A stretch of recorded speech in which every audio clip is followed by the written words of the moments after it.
What if I told you there was a secret to completely transforming your life? A secret so powerful that it is contained in the greatest commandment of all, to love God above all things. But what does it really mean to love God? How can it change the way you see the world, face challenges, and even find true peace? Maybe you've asked yourself, how can I prioritize God in the midst of so much busyness and distraction? Or, am I loving God the way I should? If these questions have crossed your heart, I invite you to stay with me until the end of this video. Today we're going to explore clear, practical, and profound answers to these questions. I'll reveal what's behind this commandment and how it can unlock a new dimension of love, peace, and purpose in your life. Stay until the end, because this is an invitation to something greater, to discover how loving God can transform everything around you and within you. When I talk about loving God above all else, I don't mean ordinary love, the kind that is limited to words or fleeting feelings. This love is something greater, something that fills and transforms. But how do we put this into practice in our daily lives? Loving God above all things doesn't just mean worshiping Him in prayer, but putting Him at the center of everything you do. It's a conscious decision to live in harmony with the eternal, the source of life. Imagine for a moment, what do you value most in the world? It could be your family, your job, your accomplishments. Now ask yourself, are these things more important than your connection to the divine? It's not about giving up what you love. It's about realizing that it's all a reflection of the greater love that flows from God to you. When this truth is realized, there is a profound change in the way you see life. Worries, fears, and desires lose their intensity, and peace begins to blossom. But loving God in this way requires more than intention. It requires surrender. To surrender is not to lose, it is to trust.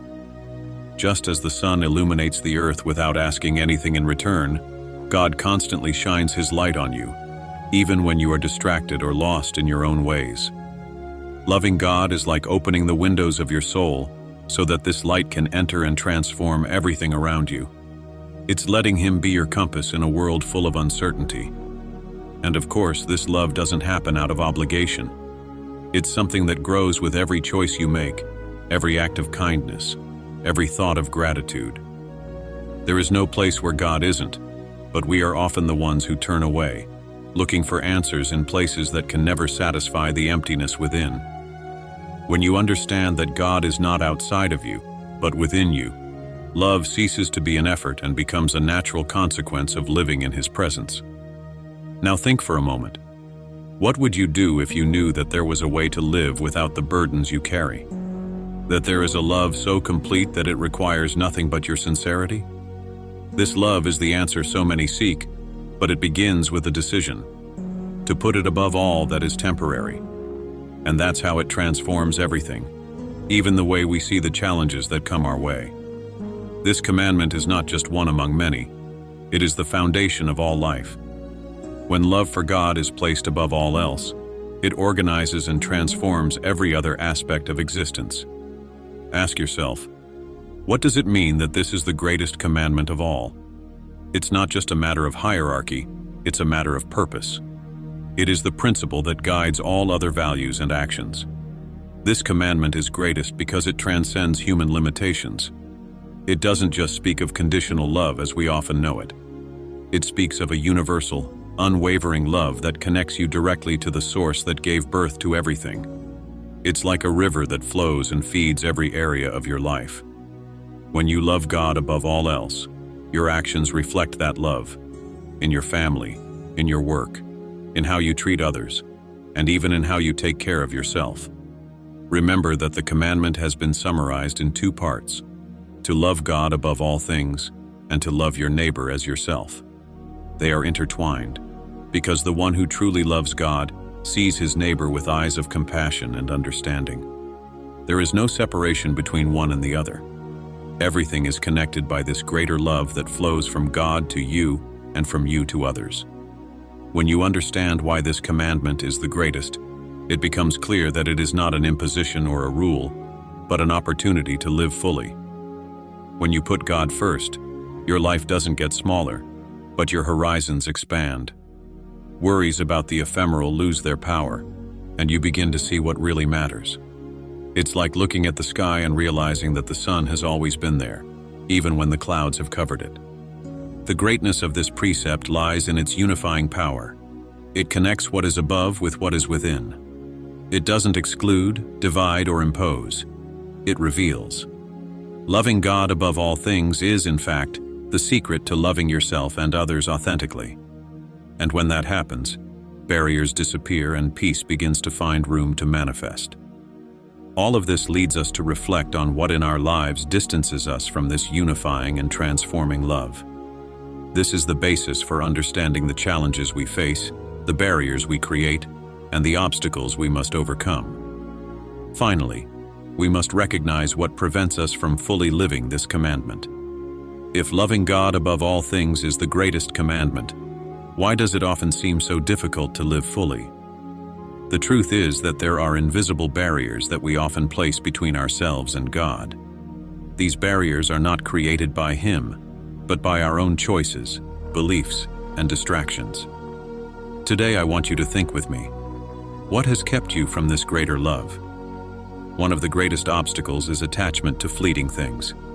It's natural to desire comfort, stability, and even approval. But when these things become the center of our lives, we end up building a kind of wall around our hearts. The problem is not in possessing goods or seeking achievements, but in allowing them to control us. When our thoughts are focused only on the material, we forget that everything we have is a reflection of God's love, not the other way around. Another block we often face is the ego. It makes us believe that we are self-sufficient, that we don't need anything but ourselves. The ego takes us away from the humility needed to see God's presence in everything. It deceives us, creating a false sense of control and power, but deep down it leaves us feeling more empty and lost.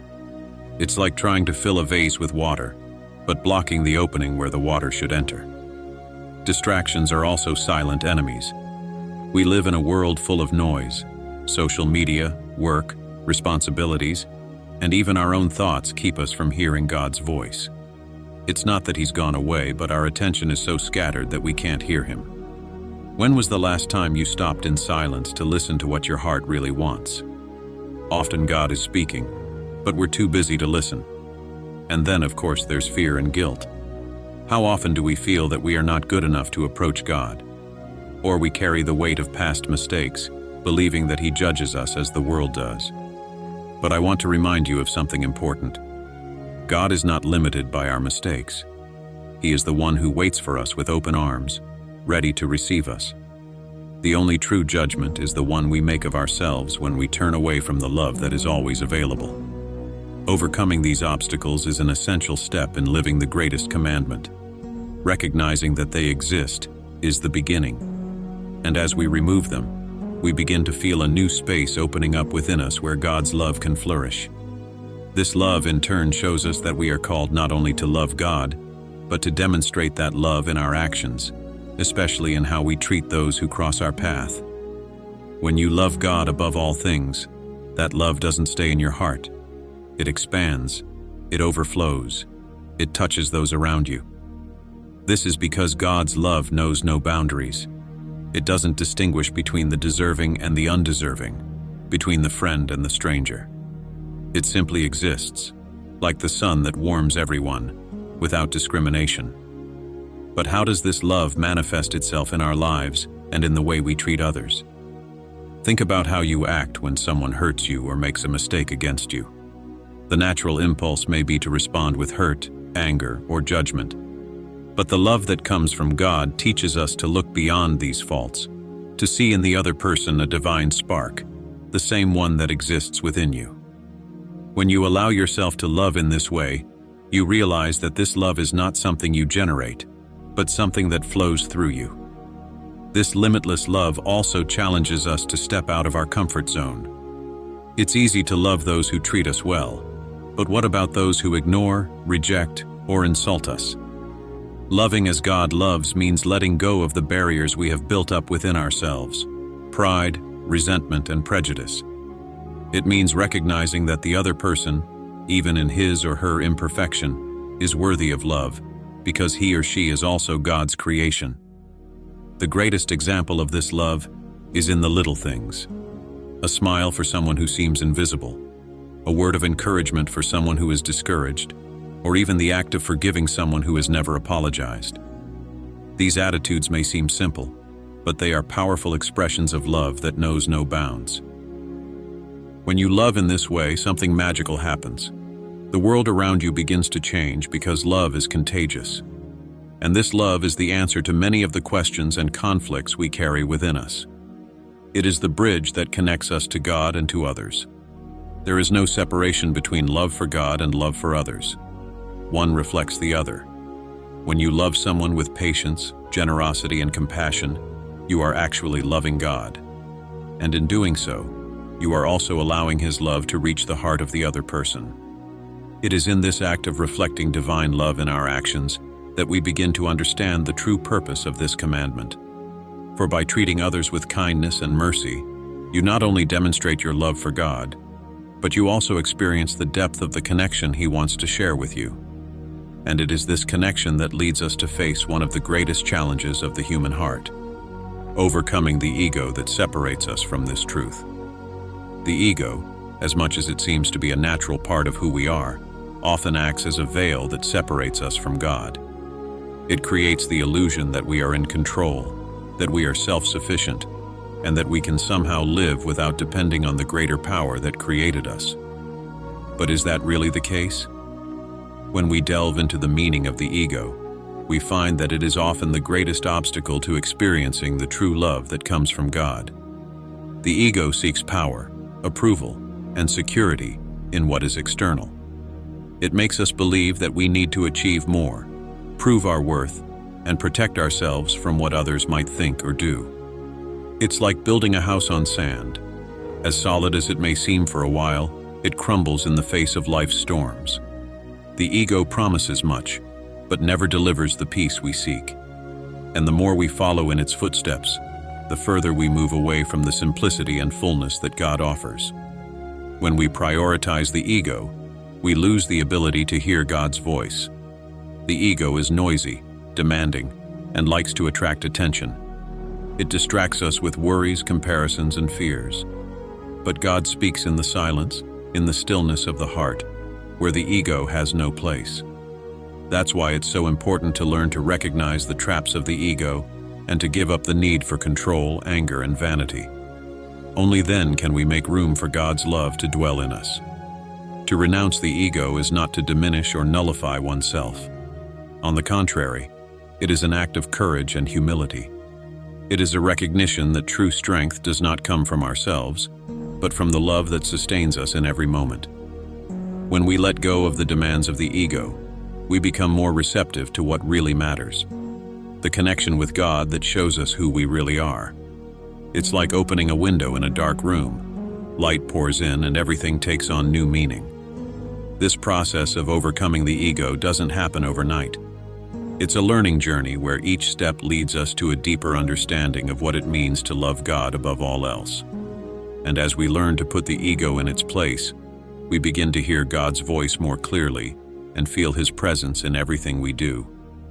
And it is in this space of humility and surrender that we become able to hear Him not only in our hearts, but also in our daily circumstances, in the people who cross our path, and even in the challenges we face. People often ask themselves, how can I hear God's voice? Does He really speak to me? The answer is simple and profound. Yes, God does speak, but He doesn't shout. He doesn't compete with the noise of the world or the turmoil within us. He speaks in the silence, in that quiet space where the heart is receptive. The question is, are we willing to stop and listen? Modern life is filled with distractions. We are bombarded with information, noise, and constant demands. In this scenario, silence becomes a rare and often uncomfortable territory. But it is in this space of silence that God dwells. He doesn't intrude, but waits patiently for you. Not in a distant place, but in the center of your being, where true peace resides. There He whispers the wisdom, comfort, and direction you so desperately need. Listening to God's voice requires more than outer silence. It requires inner silence. It means letting go of worries, judgments, and expectations. It's a state of surrender, of being present in the moment. Have you ever noticed how sometimes a simple walk in nature, a contemplative look at the sky, or even a moment of deep breathing can bring a sense of connection? These moments are doorways to hearing God's voice. Don't expect God to speak in audible words or extraordinary signs. Often He manifests Himself in the form of intuitions, feelings of peace, or even the words of another person who appears in your life at the right time. He also speaks through Scripture, but to hear clearly, you must be willing to open your heart. It's not about understanding with your mind, but feeling with your soul. The secret to hearing God is to practice presence. Set aside moments in your day to be silent, even for a few minutes. Ask sincere questions and then simply wait. Don't force answers. Trust that He will speak at the right time and in the right way.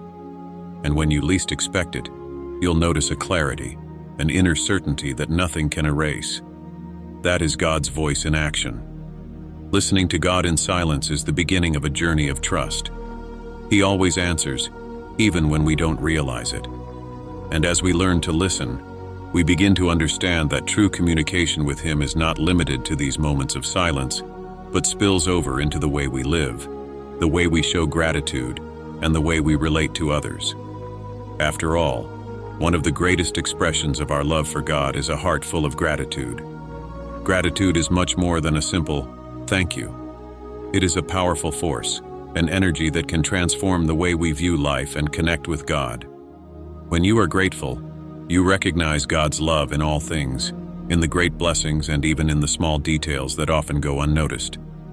But how does gratitude bring us closer to God and transform our existence? Being grateful is a way of saying, I know that everything comes from you. This creates a deep bond between you and the Creator, because gratitude is not just an emotion, it is a state of mind.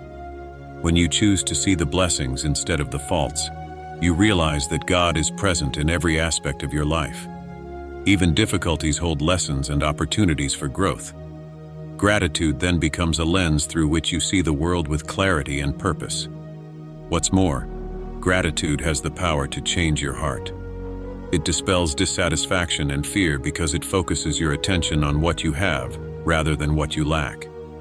How often have you stopped to give thanks for the simple fact that you are alive, that you breathe, that you have people who care about you?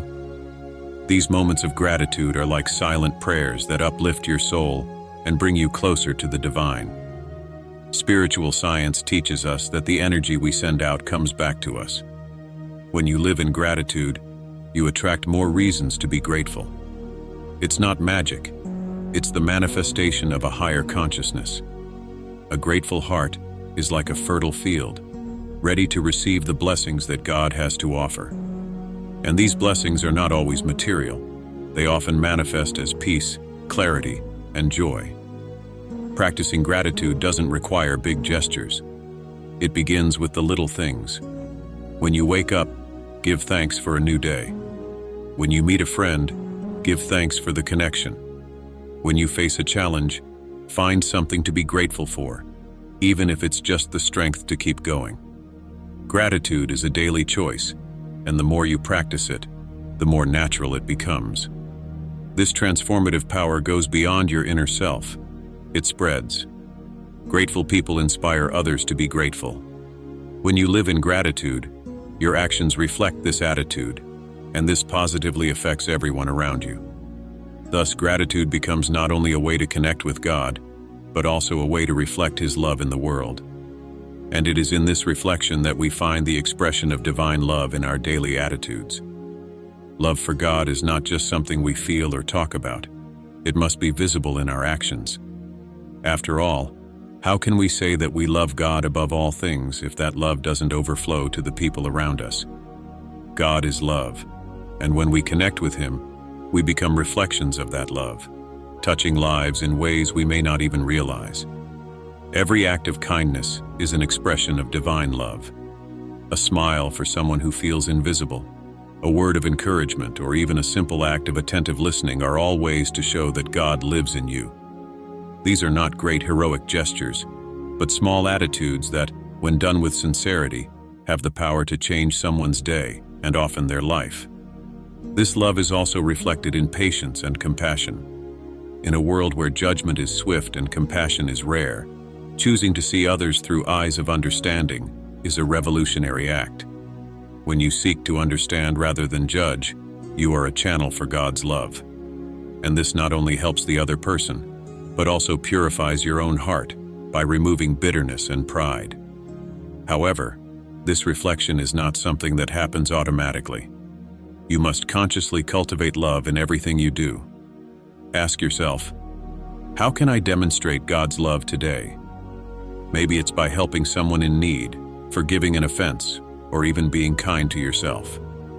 When you do this, you not only demonstrate your love for God, but you also inspire others to do the same. True love doesn't expect anything in return. It doesn't pick and choose who deserves it and who doesn't. It is freely given, just as God gives to each of us, even when we fail. It's a love that transcends differences, barriers, and judgments. When we live with this love, something extraordinary happens. The world around us begins to reflect the peace and goodness we carry in our hearts. Demonstrating God's love in our actions is more than a gesture of faith. It's a way of life that transforms everything around us. It is a reminder that love is not limited by words, but is revealed by attitudes. And it is in this flow of love in our actions that we begin to understand the nature of total trust in God, knowing that He cares for every detail, even when we can't see it. Trusting God is an act of courage and surrender. Often, in the face of life's challenges, we are tempted to doubt, to try to solve everything on our own. But faith is like an anchor.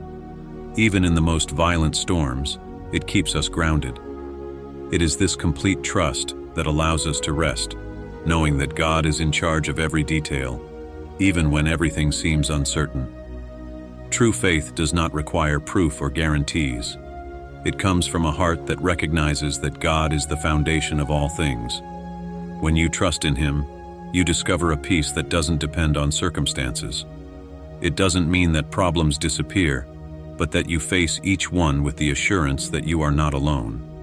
It is this certainty that transforms fear into courage and doubt into hope.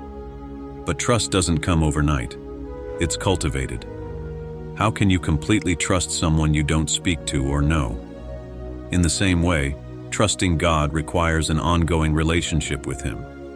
It is in moments of prayer, reflection, and silence that we learn to discern His presence and feel that He is always with us, even when we don't understand what is happening. Faith also teaches us to relinquish control. We often want things to happen our way, in our own time. But trusting God means recognizing that His ways are bigger and better than ours. It's like a child holding a parent's hand on an unfamiliar road. They don't know where they're going, but they know they're safe. That is the essence of trust in God. And this sustaining faith is not just for life's big moments, but for every day, every decision, every step. It's trusting that God is at work, even when everything seems to be at a standstill. It's knowing that He is at work even in the silence. When you live with this trust, your life becomes a testimony of God's power. And it is from this faith that you begin to discover something even more profound. That the kingdom of God is not somewhere far away, but within you, waiting to be experienced here and now. The kingdom of heaven is not a distant place or something reserved for the future. It is a present living reality that dwells within you. When I said, "The kingdom of God is among you," I was pointing out a truth that often goes unnoticed. God is neither distant nor inaccessible. He is in the stillness of your heart, in the peace you feel when you trust, in the joy that comes from doing good. Discovering this kingdom begins with the realization that you are much more than your thoughts, your fears, or your accomplishments. Within you is a divine spark, a direct connection to the source of all. This awareness is not something to be sought outside of yourself, but something to be remembered and experienced. It's like opening a window in a dark room and letting the light in. It's always been there, but it's up to you to let it shine through. The kingdom of heaven is revealed in the choices you make. It manifests when you choose forgiveness over revenge, kindness over indifference, peace over conflict. It's not about perfection, but about being aligned with God's love in everything you do. Every time you act compassionately, speak kindly, or offer your help, you bring a bit of the kingdom into the world around you. But how do you live this reality in the midst of the struggles and challenges of everyday life? The secret is to remain aware of God's presence in every moment. It's knowing that even in the most difficult situations, He is with you, guiding and sustaining you. It's not something that depends on external circumstances, but on how you choose to see them. When you realize that everything is part of a greater plan, fear gives way to trust and doubt to gratitude. And perhaps the most transformative aspect of this discovery is the realization that when you find the kingdom within you, you become a channel for it to reach other people. Your life, your words, and your actions begin to reflect the peace and love that come from God. And so the kingdom of heaven, which begins within each person, spreads, illuminating the world with the truth that God is present, alive and accessible to all who seek Him with sincerity and love. To love God above all things is more than a commandment. It is a call to live the truth that transforms. When you put God in the center, everything changes. Worries find relief, fears lose power, and the peace that surpasses all understanding becomes your companion. The greatest secret of this commandment is that it not only connects you to the divine, but also reveals who you really are. A reflection of God's love, a bearer of the light that can illuminate the world. Don't wait any longer to live this truth. Begin now with a sincere heart, with a gesture of kindness, with the confidence that God is at your side. And remember, the kingdom of heaven is within you, waiting to be discovered and lived out in every choice, every breath, every act of love. May your path be illuminated, and may you find the peace that already dwells within you. Go and live that truth, for you are called to be light. May God bless your life today and always.